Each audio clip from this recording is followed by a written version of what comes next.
Here we go. So, welcome to the Healthy Brain podcast. Glad to be joined by our fellow guest, Mr. Steve Strangis. How are you, mate? You want to introduce yourself to the viewers and just talk a bit about yourself? Yeah. Firstly, thank you very much for having me on. No worries, mate. Been really looking forward to doing this with you. And I am a former Australian well-known trance DJ producer, and now basically made a transition into more the entrepreneurial sort of way of living. Yep. So I've utilised the skill sets and people skills that I acquired over my years of DJing, which is about 15 years, and I've turned it into a business where I can actually help other DJs to become influential in their genre. Awesome. No, that sounds very intriguing there. So, basically, how did you get into becoming a DJ in the first place? So, what were the oranges behind that story? So I started probably, how old was I? I started around the time where the whole DJ superstardom was sort of taken off. Back when I first started, which is around 1998, 1999, I was still in high school. I was very much a music enthusiast. I was always going to school with headphones on. I was always getting told off in class because I always had headphones on listening to music. I was sort of the oddball out. A couple of guys used to think I was very sort of eccentric in a way, because I was a bit of a music nerd. That's the only thing that I love to do. And I had friends of mine that were DJs, which gave me a bit of a taste of what it's like to play in front of a crowd. But yeah, back then DJs weren't in the charts. They weren't in the ARIA charts. They weren't celebrities like they are now. Like your Calvin Harris's, your DJ Tiesto's, and Armin van Buuren, of course, as well. And it was nothing like that. And now it's all about that. So how I started was purely escapism, really. It was the purest form of escapism for me. I had a couple of epiphany moments with trance music, and I realized that's what I wanted to do for as long as I can. So I finished high school in '99, and when I entered into DJing, it was very competitive.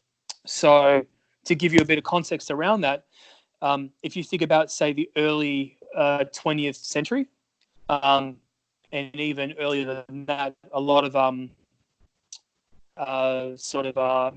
homes were always having like a grand piano in their living room. Fast forward to the 90s and early 2000s, everyone wanted to be a DJ. It was sort of normal to have turntables and a mixer in the living room of your one-bedroom apartment or in the living room of your house. Everyone wanted to be a DJ and be this superstar, and because they realised what the lifestyle brings them, that being girls, a good social life, and drugs and alcohol and all the fun stuff. But for me, it was purely about the music, and it was quite testing at the start to get myself off the ground and get well known. But I had to apply a different way of thinking to get to a different level than some of these other guys, what they were doing. Yeah, no, fair enough.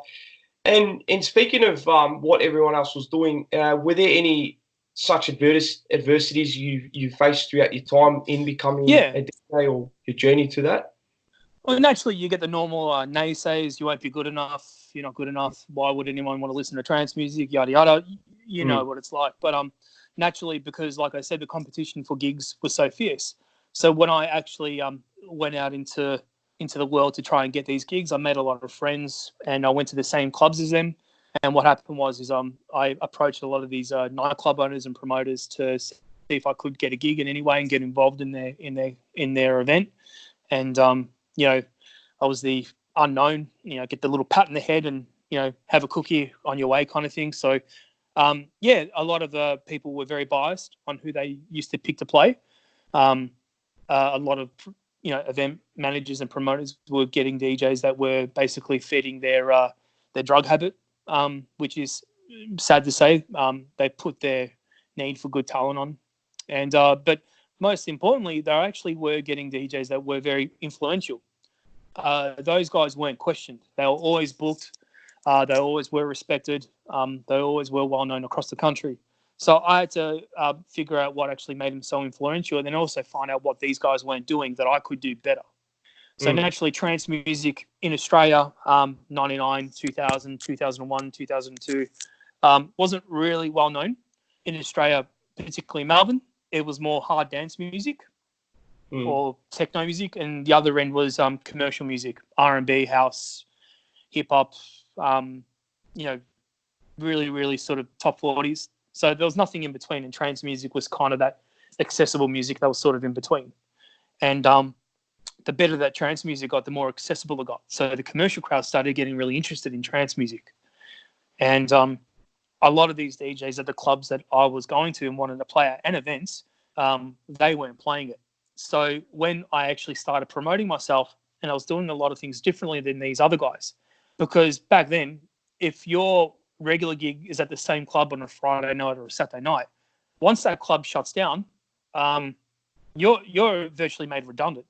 There's a couple of clubs like Silvers and Dome Nightclub from back in the day where these DJs were playing regularly. And the moment that club shut down, most of those DJs playing at that club, they were left really without a gig. No one would book them. And I didn't want it to happen to me, and I wanted to play everywhere. So I adopted a very much a lateral way of thinking to get myself known. So the people that actually would work every day, go to school, face their personal battles, they obviously want to go to a club on Friday night. They want to spend their hard-earned money. It was about them. So I became the person connecting with people on the dance floor. I made a lot of friends. I used to go to, during the day, to cafes, to clothing stores, and I would hand out my demo CD. I'd make a bunch of copies of this demo CD, maybe a couple hundred, and I used to hand them out to people, just anyone. So not just the event promoters that would make a decision to book me.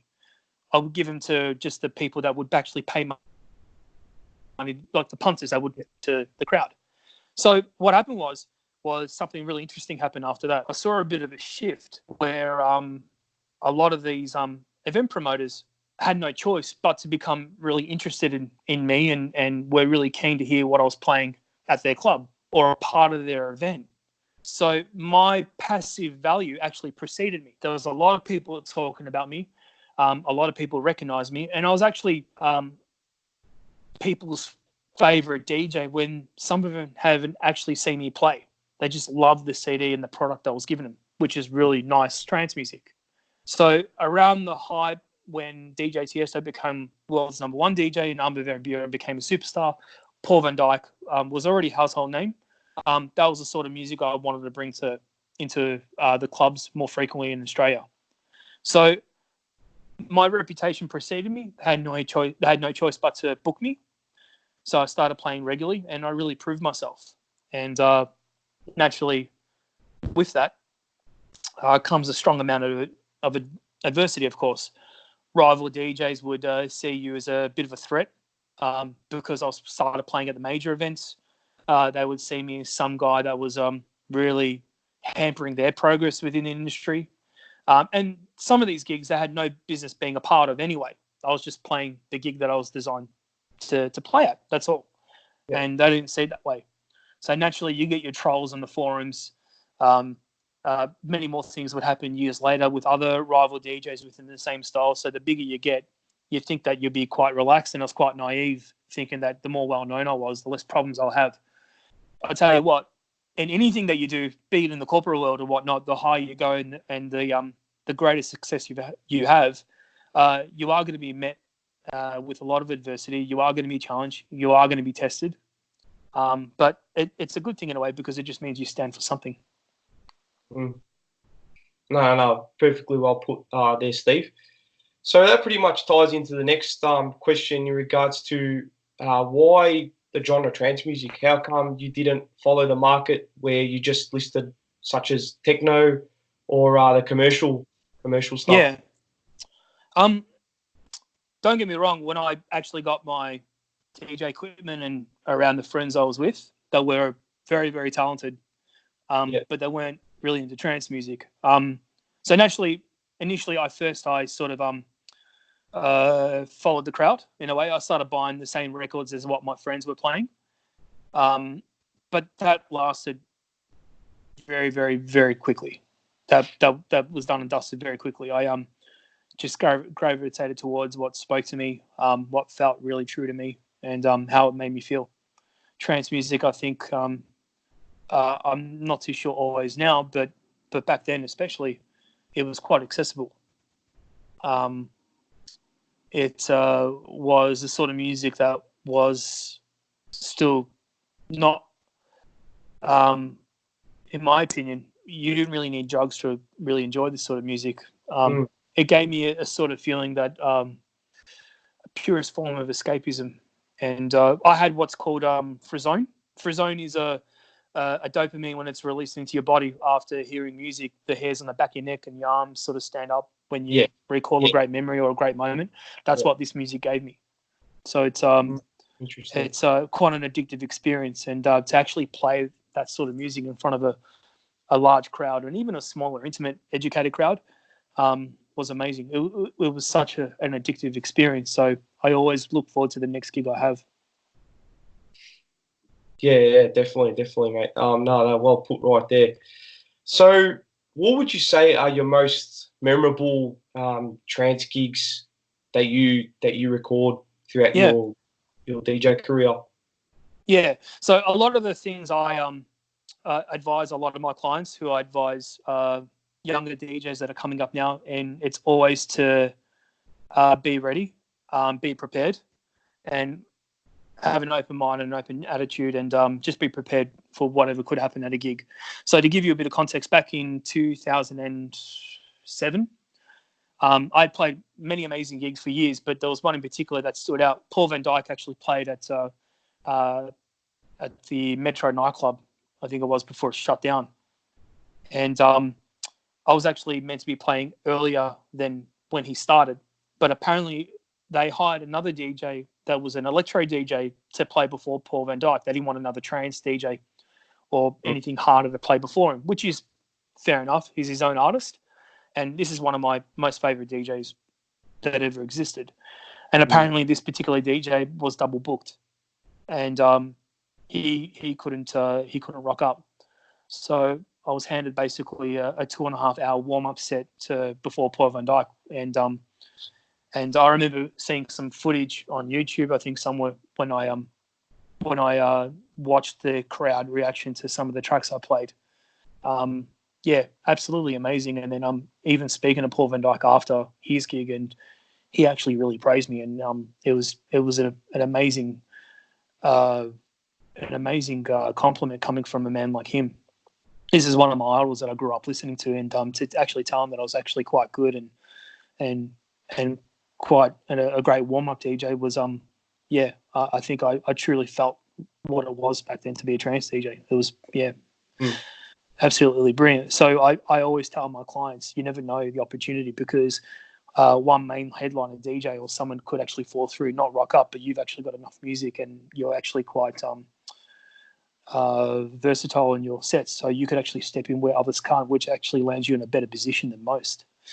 And I still hold true to that, and I made sure I went into every gig knowing that as well, that you never know what could happen. No, perfectly put.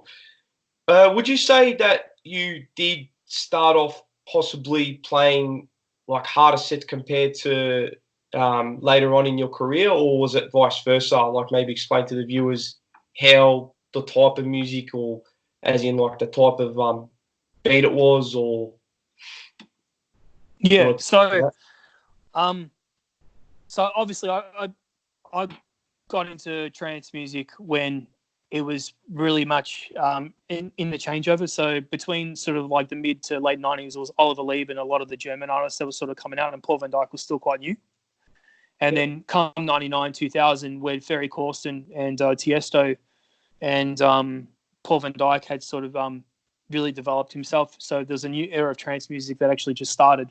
So 99 was a big year for trance music and dance music in general with what came up. That sort of music wasn't really going well in sort of the rave clubs I was playing at.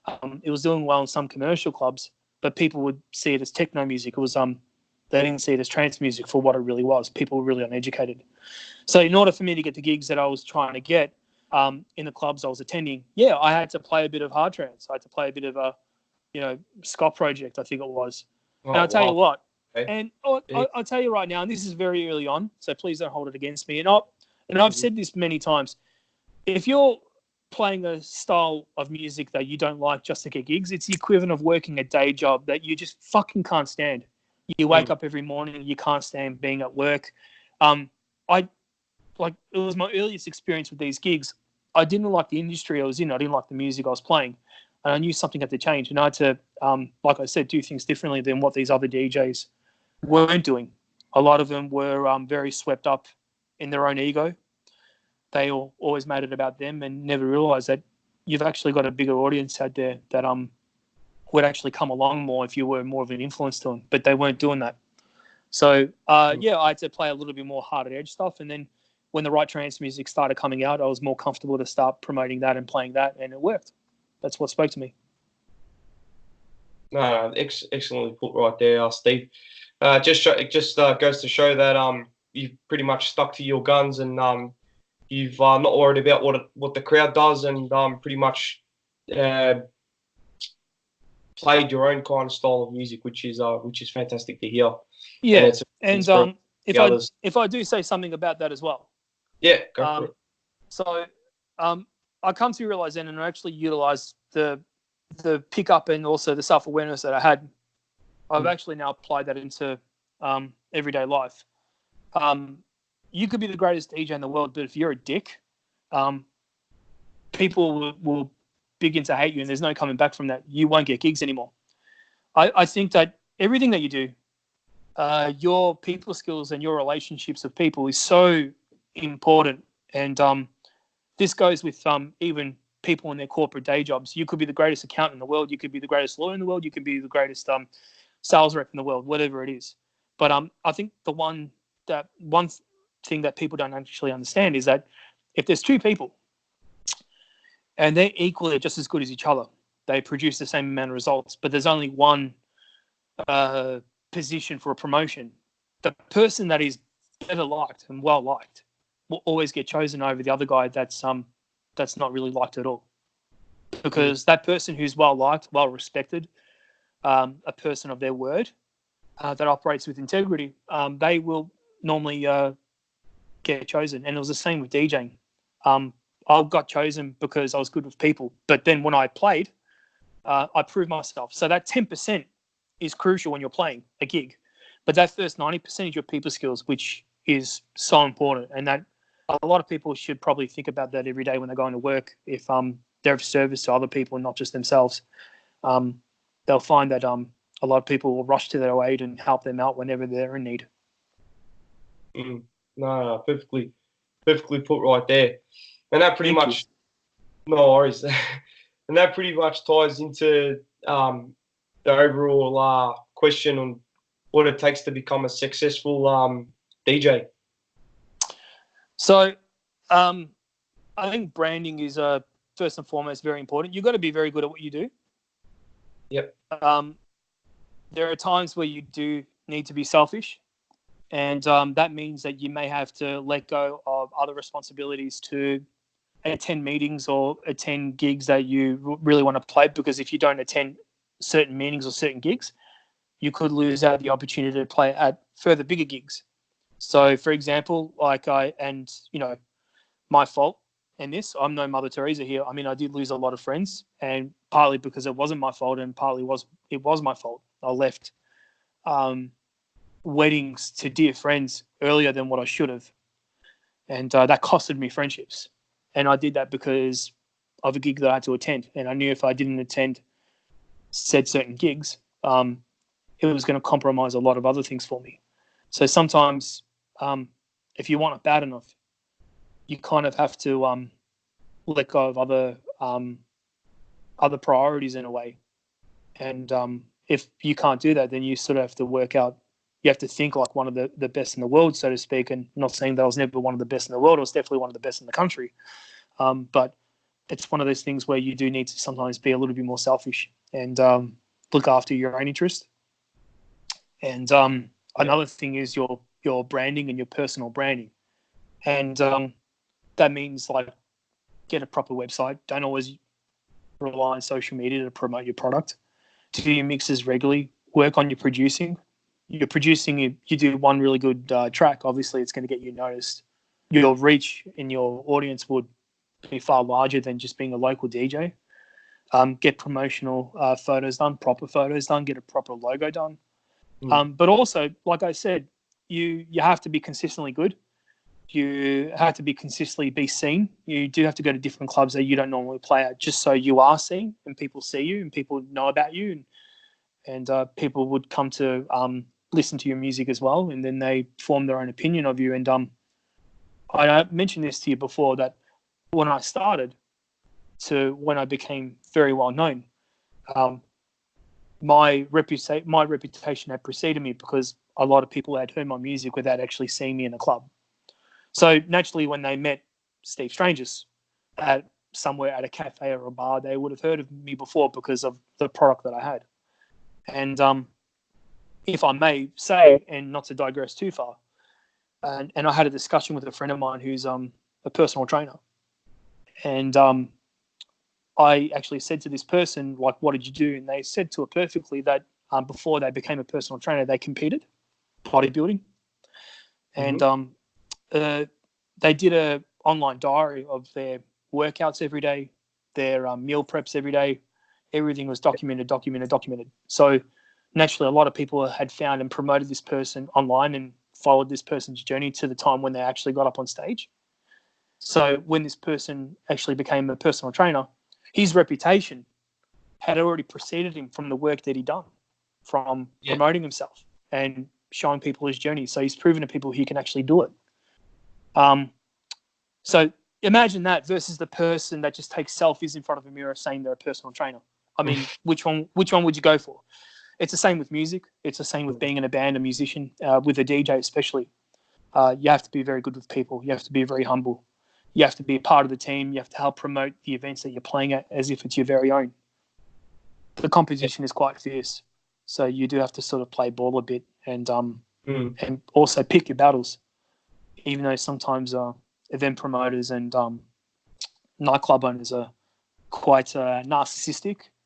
I know that, but they still hold the keys to what you want, and sometimes you need to sort of pick your battles until you get into a position of influence and power, and then you can choose what you want to do from there a little bit better. Yeah, no, perfectly put. So pretty much within in the DJ realm, you have to, like you said, you have to play ball. However, did mention with logos, you need to spend a little bit of money to ensure that you do receive quality. Obviously, with logos, you receive quality logos, and the big key takeaway point is to pretty much network and be really good with people. That's pretty much a people's game. Yeah, networking good with people, but it's just your personal branding. And you are right. I mean, I've mentioned this a lot through my social media, through Empire DJ Consulting, which is the business that I run now. That don't always rely on your social media. Like, get a proper website. Like, really, really work your own branding, because obviously you remember MySpace, right? Yeah. Okay, so put it this way: a lot of DJs and a lot of bands had actually cancelled their website, and they focused everything on this particular social media. Where's that gone now? You know, a website can last forever. It's yours. You can change it. You can change your branding every year, every so often, whatever it is. So don't rely on social media. And not only that, use a professional email address. Sometimes these guys need to really sort of not use their Gmail or Hotmail account anymore. Get a professional email with your name on there. It's part of your branding. It shows that you're a little bit bigger, a little bit more put together than what you are. It's just those little things. They do that, plus they get really good at their craft in mixing and producing, then they'll go a long way. And when it comes time to actually release that perfect track of theirs that they've worked on their laptop, and the whole world knows them, I mean, the whole world is really going to want to know who you are. and you've got to give them more than just a Facebook page, really. Yeah, no, brilliantly put right there. It makes a lot of sense, and I think the viewers will get a lot of outcome and info from what you just pretty much preached, which again leads to nicely transitions to my question right here, which is more about Empire DJ Consulting. So how that's transitioned from your DJ career to now owning a successful business. So during the sort of later years of my my DJ career, by then I had already achieved a lot. I'd released a couple of mixed compilation CDs. I've reached the top 10 of the in the mix DJ competition. Well, I think it's a voting platform. I don't know how it works. I can't remember. It was so long ago. Yeah, something like that. Yeah. So I was well known across the country. I earned a couple of awards. I released a couple of tracks that did really well. So I kind of did it all, and it got to a stage where I started changing my views on a lot of things. I started viewing things as more of a business, and I got more into personal development. So I started really connecting with people in a deeper way. And a lot of these younger guys, when I was still DJing, really wanted to get their foot in the door. They didn't know how to. They didn't know how to ask someone for a gig. They didn't know how to really compile a good sales copy email to actually ask a label to listen to their track. And I knew how to do that a little bit better. So I was actually quite happy to give them my advice. And then when I actually finished up from DJing, a lot of DJs were still contacting me and sort of asking for advice. And I actually loved it because I gave a lot of kids their aha moment in a way, which is quite good, and a lot of them have seen results from this. So it's sort of a business that chose me in a way. I put the personal development, the business, and the whole DJing thing together, and this was the outcome of it. So it really chose me, and a lot of the value that I do try to put out on social media. It seems like a lot of people are sort of sharing and writing me and asking questions and asking just general advice. I really get a high from that. I really love doing this. And I understand the struggle that kids go through because I was like them as well. And sometimes they don't know how to formulate their next move. And that's something I was really good at teaching them how to do. No, perfectly put. And with Empire DJ Consulting, what content can we pretty much look into or like look forward to within your social media or website? Yeah. So obviously the website shows a little bit more about my history. It gives you a bit more insight of what I do provide. The social media is just raw and real advice, and that's general advice by DJs out there. Take off your drunken photos. Stop taking too many selfies. Get a professional logo done. Get a proper photo shoot done. Make it look like you're a fucking rock star at least. Watch your attitude as well. Pick your battles a little bit better. Always be willing to help. That sort of thing. So that's the sort of content that I like to put out. But what's coming up more soon is I'm working on an online course as well. So where DJs can become more influencers, because that's what they are. Yep. And I'm also writing a book, a bit of a memoir about my experiences. Because it's my job to actually educate the up and coming DJs and even the ones that are wanting to get into DJing, the dark side of the industry, what it could cost you. You can lose friends. You can get swept up by the wrong crowd. So I've got to make them aware that, hey, look, it's great that you want to get into this, but and dreams do come true, but it does come at a cost. Yeah. Definitely comes at a cost. What you got, what you shared previously within how you started. So that perfectly makes sense right there. We're talking like alcoholism. We're talking sex addiction. we're talking being framed for drugs, that sort of thing. And people will, like I said, your rivals will try everything to sort of knock you off your pedestal. And it's only just a minor, only a few times it has happened. But I used to get along well with all my colleagues, of course, bar for a few, and that's normal. Yeah, that's quite normal. It's business at the end of the day. But when you're playing that gig in front of that crowd, it's about music. It's about them. It's about that moment. It's about that one perfect moment. But outside of all that, 90% of it, it's your relationship with people. No, absolutely brilliant, Steve. Is there any last minute things you want to share with the people? Yeah. It's something that I asked all my clients, and this is something that's not just relating to DJing. This is with everything that you choose to do. So, it's one question I ask all of them, all my clients, that is, and that is, what is your why? So it's a very congruent question, and a lot of people don't always know the answer. It doesn't mean that what they're doing is a wrong thing. Sometimes they just can't articulate it. So what is your why? What is the reason that it is of who you are, and what's the reason that you're choosing to go down the path that you're on right now? And why is it that you want to start DJing? I mean, Andreas, I'm sure you've got a lot of whys to your reasoning for starting the podcast. Yeah. And and to give you a bit of context around what this means, probably the best way to explain this is maybe more of an analogy, a story. So to give you a bit of context, there's two friends, for example, John and Dave.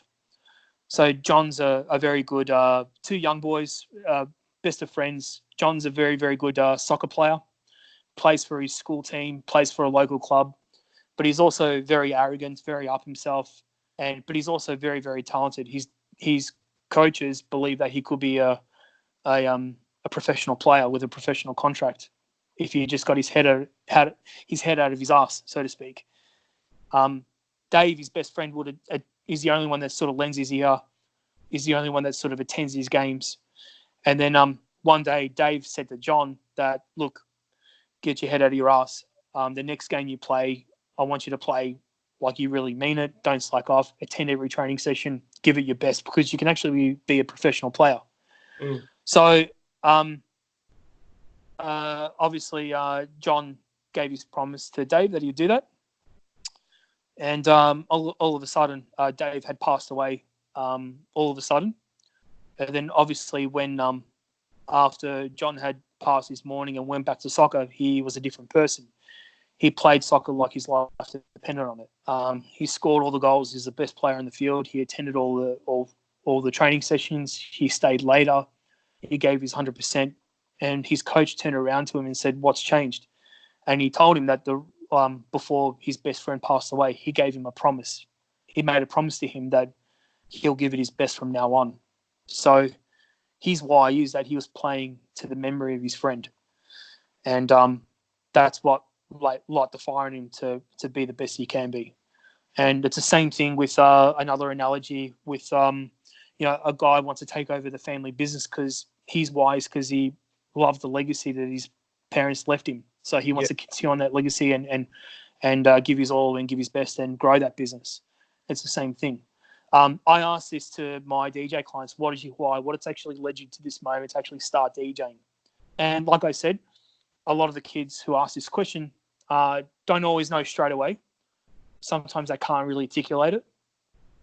But sometimes the reason why I think it's an important question is because maybe they've come to realize that they don't have a why, and maybe they sort of question themselves, maybe this isn't for me, or maybe I haven't found that reasoning yet, but I know I love it, or I know I like it. I know there's an interest. Is it a short term or is it a long term? I don't know. But to start, it's that question: what is your why? So anything that you do, and that's for anyone listening, what is your why? Why is it that you're on the path that you're on right now? So that's what I wanted to leave you with. And I've been dying to actually explain this on my social media, but obviously it's a very lengthy story.